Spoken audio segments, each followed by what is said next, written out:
I chose to do my research paper on postpartum psychosis in women. Postpartum psychosis is considered a psychiatric emergency illness that should receive immediate medical attention.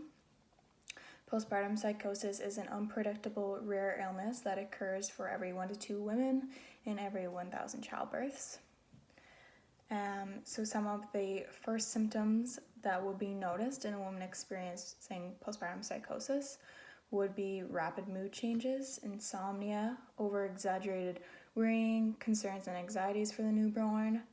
And as symptoms become more severe or are more severe, the woman will experience hallucinations, mania, depression, and even suicide or infanticide. So to ensure the safety of both the mother and the baby, psychiatric treatment is crucial. The relationship and interaction between the new mother and the newborn should be closely monitored if these postpartum symptoms are suspected or noticed.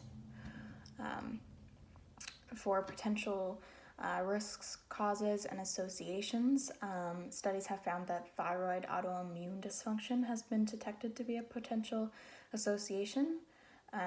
Studies have shown that the psychological and physical changes that the woman will experience through childbirth trigger postpartum illness.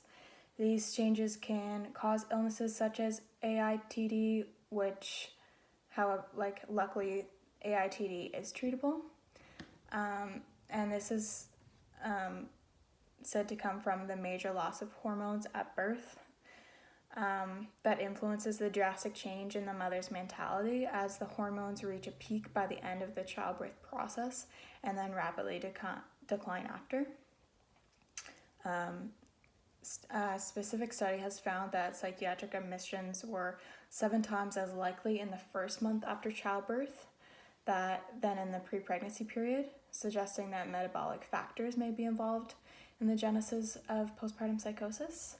And in that same study, 72% to 80% had bipolar disorder or schizoaffective disorder, and another 12% had schizophrenia. Some different experiences described by women who had postpartum psychosis were that they experienced trauma during birth or pregnancy, or they experienced trauma in previous life events that could have contributed to their postpartum psychosis. They said to have experienced serious levels of sleep deprivation, multiple anxieties surrounding the health and well-being of the baby, including the anxiety that others were wanting to or hurting the baby. And as for treatments, there are no official treatments for postpartum psychosis that is thought to be because of the vast variety and different intensities of the symptoms that are experienced. However, treatments are often recommended based off of the symptoms the mother is experiencing and the intensity of those symptoms. So these treatments can vary and can be mood stabilizers or antipsychotics, as well as hormone replacements, ECT, and atypical antipsychotics. So postpartum psychosis is a unpredictable and rare disorder and doesn't necessarily need to be associated with another illness such as bipolar disorder or schizophrenia. However, those women that do have those illnesses are expected to be at a higher risk. This postpartum illness causes the mother to feel and experience high levels of stress, anxiousness, mood fluctuations, sleep deprivation, and in serious cases, suicide and or infanticide.